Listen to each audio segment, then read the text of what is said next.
Okay, that's good. How was our committee? I heard yesterday. I'm doing good. How's it?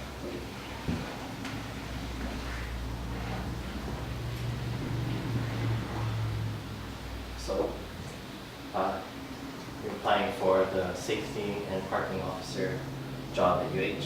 Yes. So tell me about yourself. Okay. Well, I'm born and raised here in Hawaii, in Salt Lake side. Pretty much just lived here my whole life.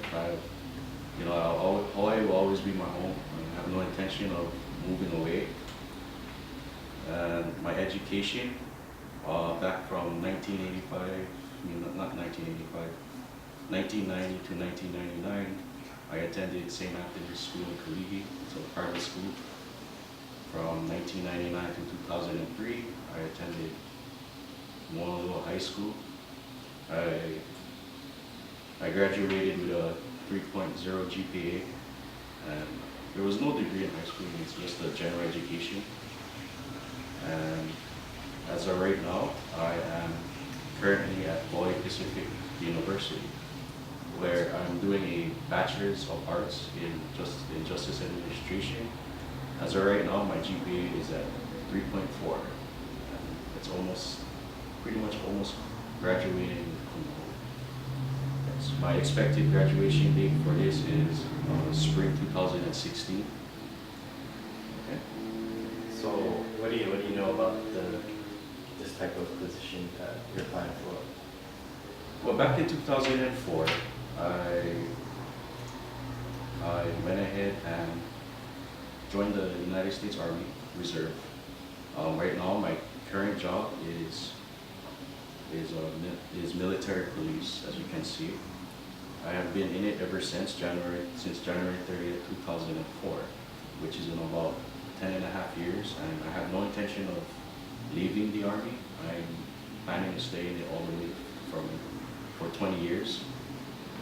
And the type of job that I've done in the U.S. Army was that, fortunately, I joined right when the Iraq War started.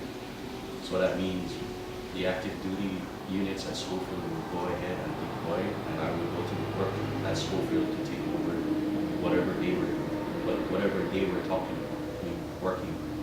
Like, for an example, I worked as a law enforcement officer on Schofield. I went ahead, I worked Schofield, passing out, traffic tickets. If anyone violated the law, I responded to any types of calls, such as domestics or suspicious activities.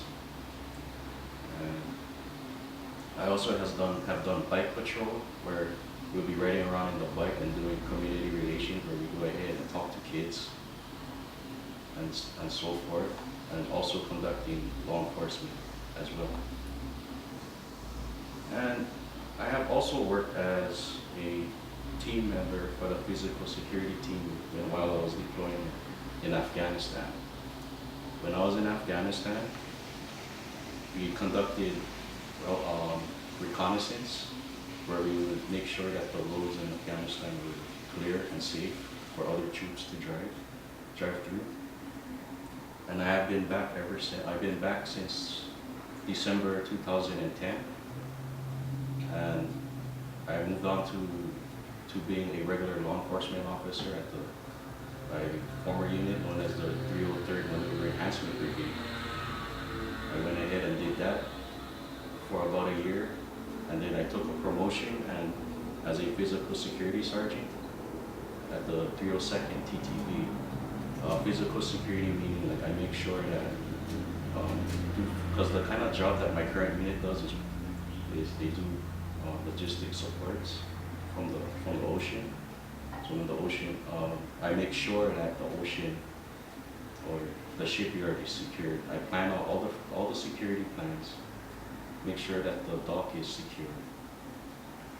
And that, as of right now, that's still my current job. Okay, so out of all of that, what would you say your greatest strengths are? I would say my greatest strengths are pretty much, I know how to react quickly. Like, I do not hesitate to do things. Like if something needs to be done, I make sure it's done. Unfortunately, uh, my my weaknesses, because my weaknesses though is just like I tend to get frustrated real easily. Oh, okay. Can you give me an example of that, like when you worked under pressure? When I work under pressure, going back to Afghanistan, we were given a last minute mission. We never knew what we were doing, but fortunately I had enough resources to figure out which route to take. Like for an example, we never knew which location we were going to. We couldn't figure out where it was on the map. So I had enough resources to go ahead and figure it out. From there, it was a real stressful day. Yes, it was a real stressful day over there, but somehow we pulled through by using the useful resources that were provided when we were deployed to Afghan. So why would you want to work with us? Or why would you want to here? Well, I haven't covered this yet, but when I came back home from Afghan, I went back to a civilian job, my old job before I joined the army, which was Securitas USA. As a regular security guard, I made sure we worked as I worked in the main processing facility for Bank of Hawaii, where pretty much where all the money goes in and goes out, of all the distributions. Okay. And I also conducted parking enforcement as well there. That we had to make sure that all the employees had the proper tags to ensure that they can park there. And yeah, that's about. And then in about January of 2012, I was promoted to console operator. It's pretty much our saying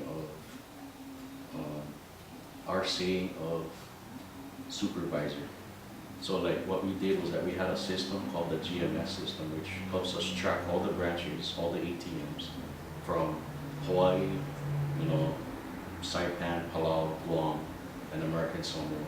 We would use that system to track all the branches, making sure that they were secured. Okay. I have worked there from June 2011 all the way up to August 2012. So I can see, as far as all your experience, you were able to communicate with, that job. So what is your philosophy of successful communication business-wise? Well, then, as you can see here in my presentation, I say the three terminologies for good business communication is understanding, forming stage, and channel. What I mean by understanding is that, like, when the source gives the receiver, it's the receiver's job to make sure that they understand. Like for an example, if they understand, like you work at a bank, your boss tells you, go ahead, you need to do this, you need to do that on someone's account. And if they don't understand it, and then you're pretty much messing up the person's account and also their daily life because you messed up on the amount of money they should have in their account. And the forming stage, where pretty much, I'm a firm believer in having a bond with the group, like get to know them personally. By getting to know them personally, you can figure out how their work habits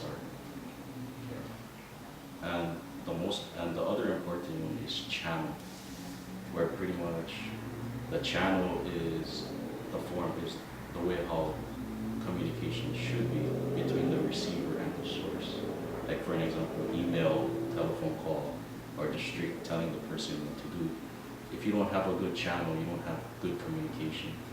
And the way how I connect all these three right here is that, yes, you will do the forming stage. Having a forming stage, getting to know them, getting to know all their